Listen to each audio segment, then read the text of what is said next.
An apocalyptic natural disaster has occurred again in Henan province of China.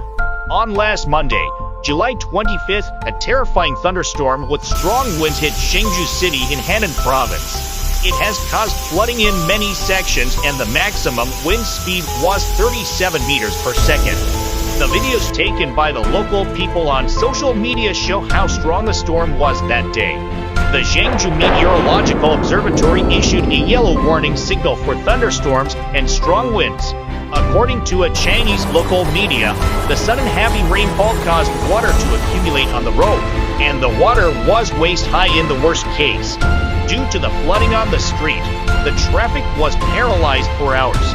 The maximum precipitation occurred at Bgm district of Zhengzhou city at 106 millimeters. The Zhengzhou traffic police quickly launched an emergency response plan for severe weather traffic management to ensure the safety of the masses.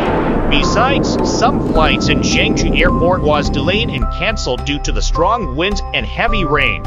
Local residents are reminded not to go out unless necessary and pay attention to personal safety.